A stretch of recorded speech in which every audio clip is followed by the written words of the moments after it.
thank you very much. We very much appreciate the attention.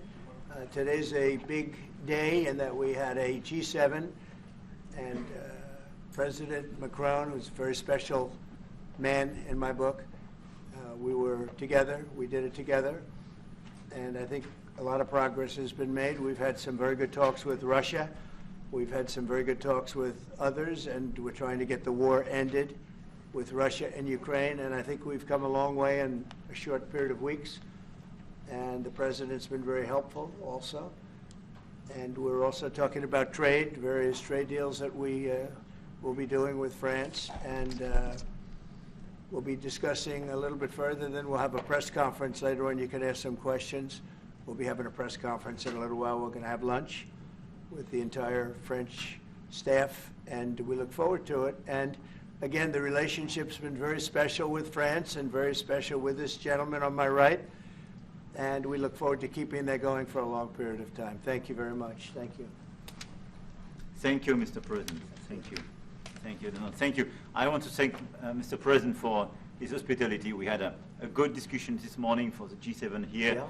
And for the third year of this war in Ukraine, and I think our common objective clearly is to build peace, and a solid and long-standing peace.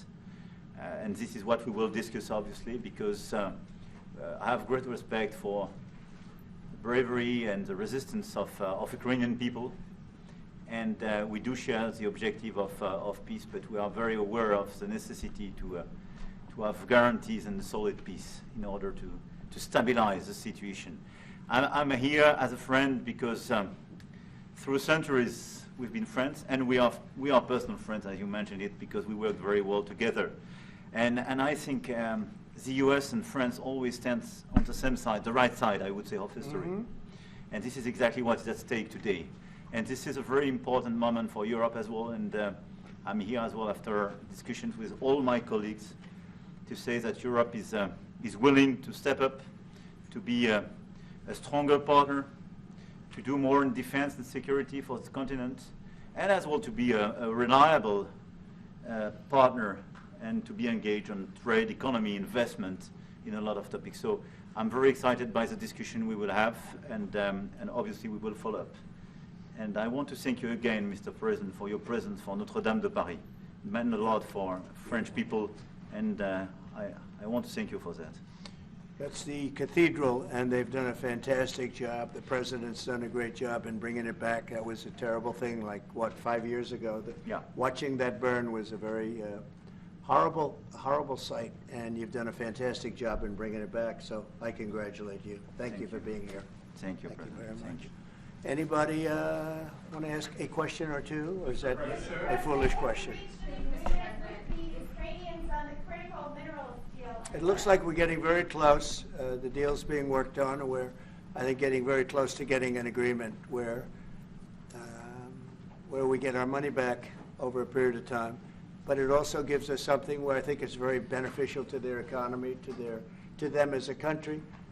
But, you know, we're in for $350 billion. How we got there, I don't know, but that's a lot of money, a lot of money invested, and we had nothing to show for it. And it was the Biden administration's fault. The Europeans are in for about $100 billion, and they do it as in the form of a loan. And the Europeans have been great on this issue. They understood it wasn't fair, and we were able to work something out. But with the Ukrainians, I think I can say that we're very close. Scott's around here someplace, and I think we can say that we're very, hi Scott, I think we're very close. Do you have something to say about that, Scott? We are very close. The Good. 1 yard line. All right. Mr. President, would any security guarantee for Ukraine? What? Would a minerals deal include a security guarantee for Ukraine? Well, it'll be Europe is going to make sure that nothing happens. I don't think it's going to be much of a problem. I think once we settle, there's going to be no more war in Ukraine, and you're not going to have it's not going to be a very big problem. That's going to be the least of it. Mr. President, I'm hearing from the Greek media reporting that the U.S. has agreed to shut down a military base in Greece that's been a logistical hub for NATO. That who shut down? That the U.S. has agreed to shut it down at the request of Turkey and Russia. Is that all true? Marco, do you have anything to say about it? Please. That's a no, sir. Mr. President. Is it a no? You said? It's a no, sir. It's not a correct story. Mr. President, how do you react to people in Europe who say that you are abandoning Ukraine and that you are going to sacrifice the security of Ukraine by making a deal with Vladimir Putin? You know, we're helping Ukraine like nobody's ever helped Ukraine before. And I can say this, if I didn't become president, Ukraine would right now still be at a level where there would be no even thinking about a peace. And it was, it's a sad thing that this happened. This would have never happened, this war, if I were president. Zero chance. And it has happened. So my function is to get you out of the war, get them out of the war, let them live. It's a bloody war. It's a horrible war. Thousands of people are being killed a week. And I would say Russia, maybe 700,000 people. I think Ukraine, probably a similar number. And that's not talking about the towns and the cities that have been blown up. That's talking about soldiers. This has been a horrible, bloody mess. And we're going to get it solved. We got to get it solved. And you know, we're not talking about America's soldiers, soldiers from this country. We're talking about Russia and Ukraine. But on a humanitarian basis, we have to get this very, very bloody, savage problem solved. And I will say this also, it could lead to World War III if it's not solved. You know, there'll be a point at which it's not going to stop at those two countries. Already there's such involvement from other countries. And it could really lead to a very big war, World War III, and we're not going to let that happen either. Would you support the idea to send European troops in Ukraine to back the ceasefire? European troops may go into Ukraine as peacemakers. So when the agreement is done, they can watch that everything's followed properly. I don't think that's going to be a problem. And a lot of the European countries, I think, I don't want to speak for France, but I know that the presidents talked about doing that also. I think that'll be a very good day when we can go in as peacekeepers as opposed to what's going on right now with everybody being killed. Will they have U.S. backing, those troops going into Ukraine? Will they have U.S. backing from U.S. troops? Well, we're going to have a backing of some kind, and obviously the European countries are going to be involved, and I don't think you're going to need much backing. I think that's not going to be a problem. Once an agreement is signed, Russia's going to get back to its business, and Ukraine and Europe are going to get back to their business. I don't think it's going to be a problem. Mr. President, will you meet with President Zelensky soon? What? Will you meet with President Zelensky soon? I will be meeting with President Zelensky. In fact, he may come in this week or next week to sign the agreement, and which would be nice. I'd love to meet him. Would meet at the Oval Office. So the agreement's being worked on now. They're very close to a final deal. It'll be a deal with rare earths and various other things, and he would like to come, as I understand it, here to sign it, and that would be great with me. I think they then have to get it approved by their council or whoever might approve it, but I'm sure that will happen. Mr. President, should you plan on meeting with President? Yeah, at some point I'll be meeting with President Putin also, yes. I don't know when we speak. We're trying to get this thing worked out, but yeah, at some point I'll be meeting with President Putin too. Monsieur Macron, s'il vous plaît, est-ce que vous pouvez nous dire quelques mots en français? Say I it. can say a few words in French. Yes, please. No, le président l'a dit, je pense que c'est un moment important. C'est un moment important de la discussion. On veut bâtir la paix en Ukraine et le bilan qui a été rappelé est une réalité. Il y a d'1 million de morts et de blessés depuis le début de ce conflit et de cette guerre d'agression. Notre volonté, c'est que cette paix dure parce que nous avons déjà eu un cessez-le-feu et une paix qui n'a pas été respectée. C'était les accords de Minsk, 1 puis 2. Et donc le corps de cette discussion, c'est de s'assurer d'abord qu'il y ait un cessez-le-feu, ensuite que les Ukrainiens soient impliqués. Et je pense que ce que vient de dire à l'instant le président Trump est très important, c'est-à-dire qu'il va rencontrer rapidement le président Zelensky pour signer cet accord sur les minerais critiques et les terres rares, et que c'est aussi un moyen d'avoir une implication américaine forte. Les Européens sont prêts à prendre leur charge sous des formes diverses de soutien à l'armée ukrainienne, de présence, y compris pour s'assurer que la paix soit durable. Et l'implication dans la durée des États-Unis d'Amérique à travers cet accord est une bonne chose. Et donc tout est encore à construire. Et je ne veux pas préempter les discussions. Mais nous partageons le même objectif. Et ce qu'on a discuté ce matin pendant 1 heure après la visioconférence ensemble, est-ce qu'on va continuer de travailler, et sont pour moi des bonnes avancées. Et l'annonce de... President Trump has already spoken about this just a moment ago. This is exactly what we want to do. We want to build peace with Ukraine. As President Trump mentioned, there are already 1 million dead and wounded in Ukraine since the war began. We had a ceasefire in the past that was not respected. This was under the Minsk Agreements 1 and 2. President Trump, as he said, will be meeting with President Zelensky to sign a deal on rare earths, and we are pleased to see this very strong American involvement. Europe, of course, also stands ready to support Ukraine in various ways, supporting its military. And we don't want to preempt any sort of discussions that are currently underway, but we do share the same objective of building this lasting peace. I just want to tell you a little story. So we were at the Eiffel Tower having dinner with your wonderful wife and with my wonderful wife, and we came out and he started speaking the French deal. And we didn't have an interpreter, and he was going on and on and on, and I was just nodding, yes, yes, yes. And he really sold me out, because I got back the next day and I read the papers. I said, that's not what we said.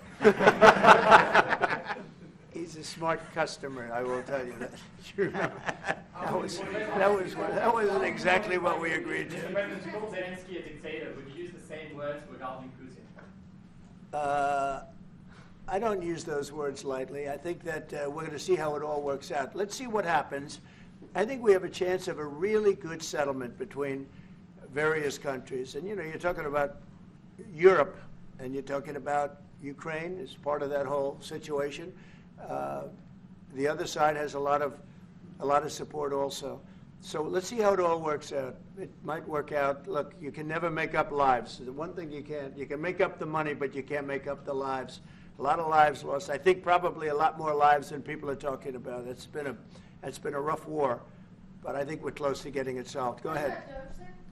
Do you think that DOGE could benefit from more streamlined communications? There was that email telling employees to give 5 things that they've done last week.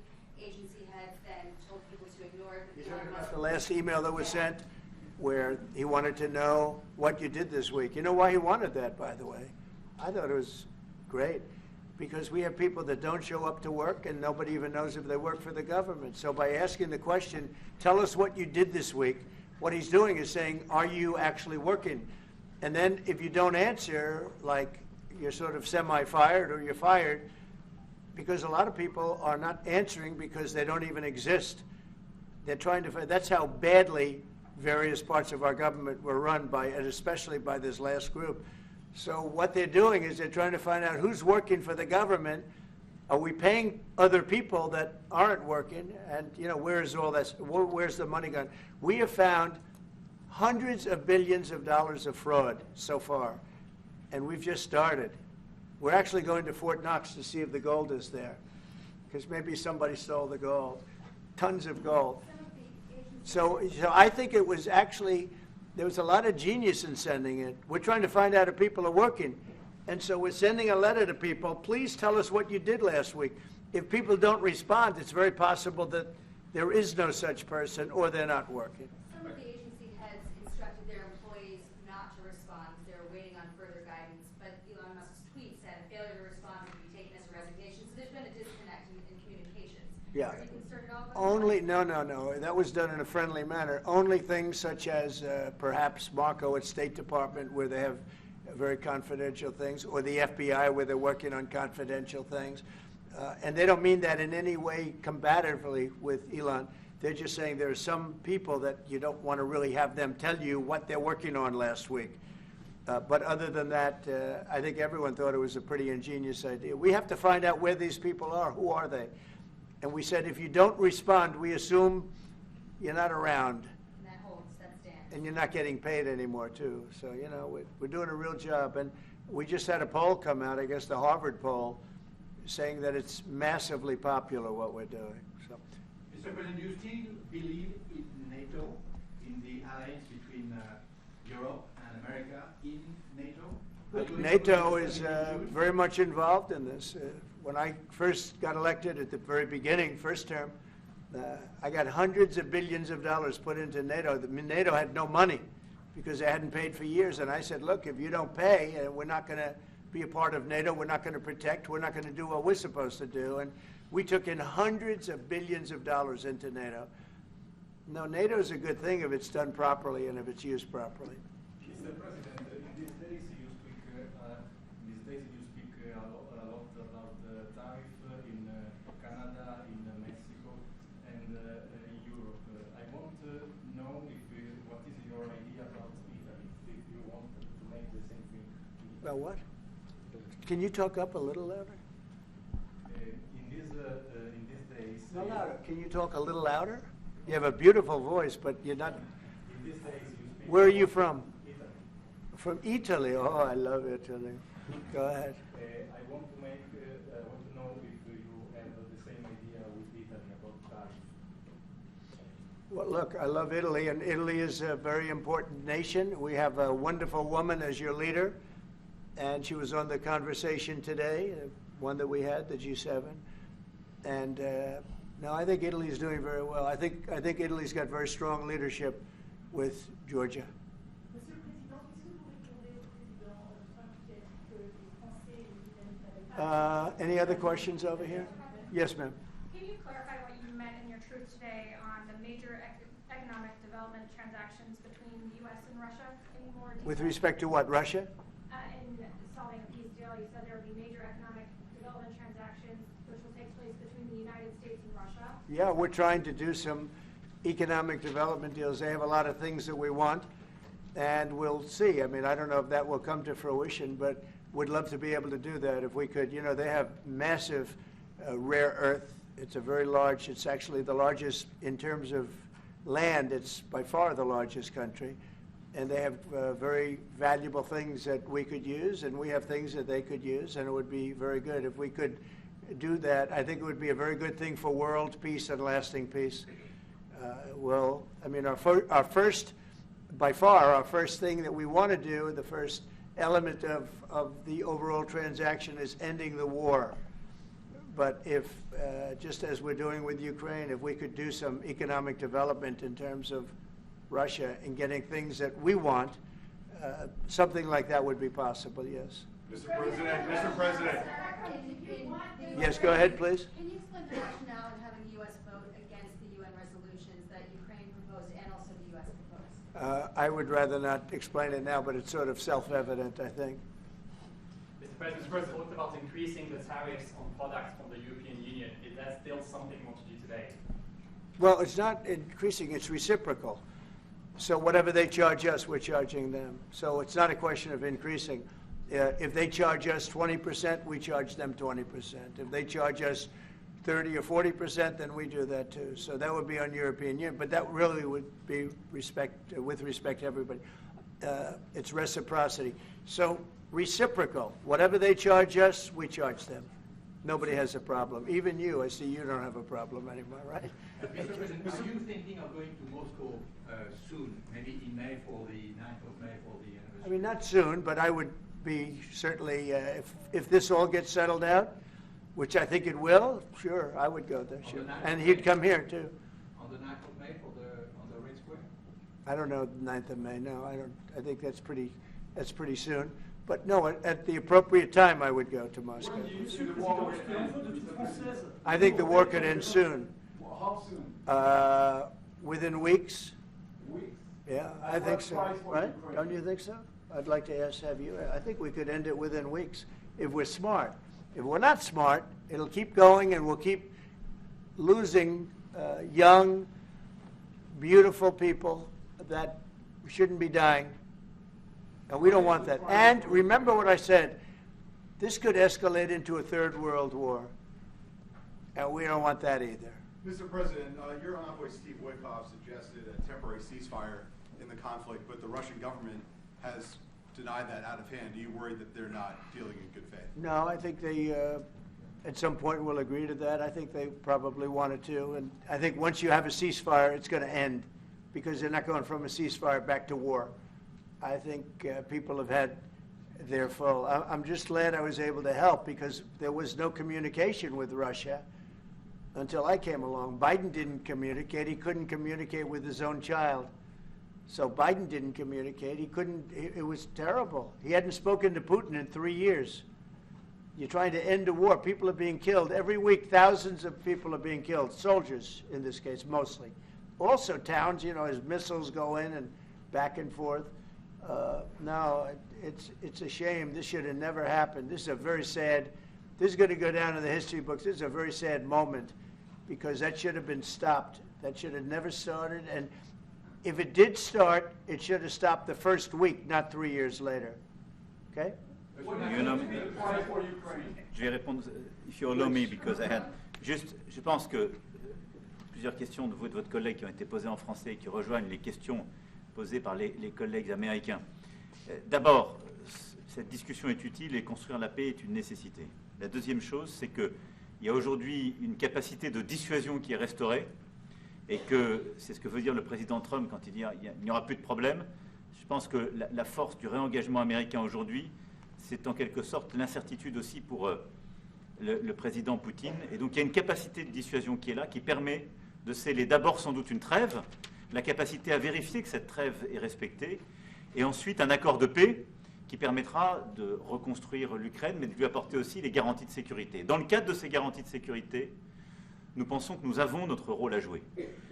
Et donc, on verra à ce moment-là de la discussion, je ne veux pas la préempter, ce qui est nécessaire pour que l'Ukraine puisse rester un pays souverain. Et d'ailleurs, dans les discussions entre l'Ukraine et les États-Unis d'Amérique, il y a cette question d'une souveraineté ukrainienne qui est respectée. Et donc, nous, ce que nous avons préparé, en particulier avec nos partenaires britanniques, dans le cadre d'un travail très étroit qu'on a mené ces dernières semaines, et partagé avec tous les pays européens et alliés qui sont prêts à s'y joindre, c'est l'idée de dire on est prêt à apporter ces garanties de sécurité. Les conditions, elles doivent en être définies. Elles doivent être définies par l'accord. Ça peut aller jusqu'à l'envoi, comme l'a dit le président, de troupes qui iront observer que la paix est bien respectée, qui iront se positionner, pas sur la ligne de front, pas pour justement, en quelque sorte, être dans le conflit, mais marquer une présence comme une garantie. Il y a d'autres moyens de soutenir qui peuvent être des soutiens accrus et capacitaires à l'armée, des structures nouvelles. Et je pense aussi que l'accord qui est discuté, le président l'a dit, la crédibilité américaine qui est mise dans ce moment, c'est aussi montrer que chacun est dans son rôle, mais que nous avons une unité, Européens et Américains, et donc avec une forme de garantie que les Américains prennent par la discussion sur les minerais critiques qui sont en train de finaliser. By the way, that is the most beautiful language. I have no idea what he's saying, but that is the most elegant, beautiful language. Go ahead, please. This is a question that was asked by several. What we need to do is make sure that we are building peace. We have deterrence capabilities that have been restored. As President Trump said, there won't be any more problems. We've seen the U.S. re-engagement and the message that sends to Mr. Putin. We have deterrence, which will allow a truce to take place, verification of that truce, and then a peace agreement can be put in place so that we can start rebuilding Ukraine with security guarantees. And we have a role to play in that. Again, I'm not preempting any discussions, but we've spoken about Ukraine's sovereignty, and that has been a subject of discussion between the U.S. and Ukraine. We have also been working closely with our British partners this week. We've shared this information with other European countries, and we are ready and willing to provide those security guarantees, which could perhaps include troops, but they would be there to maintain peace. They would not be along the front lines. They would not be part of any conflict. They would be there to ensure that the peace is respected. Our assistance may include other capacity building, perhaps for the military. We see U.S. credibility here. We each have our role to play, but it will be done in a united fashion. Mr. President, do you think that Ukraine should give up a part of its territory? Well, we're going to see. It's a negotiation that's just starting, and they've been fighting, and there's been a lot of land that's been taken. So we'll have to see how that works out. That's part of the negotiation. I will say there was great unity in that room today. We were via Skype or whatever, but it was great, tremendous unity today in that room with the other countries. I was very impressed by it. Can they take it back what they lost in the past years? That's not an easy thing to do, is it? Right? It's not an easy. Just asking whether or not you can take back the land that they lost. And I say that, yeah, perhaps some of it, yeah, I hope so. But that's not an easy thing to do. But not everything.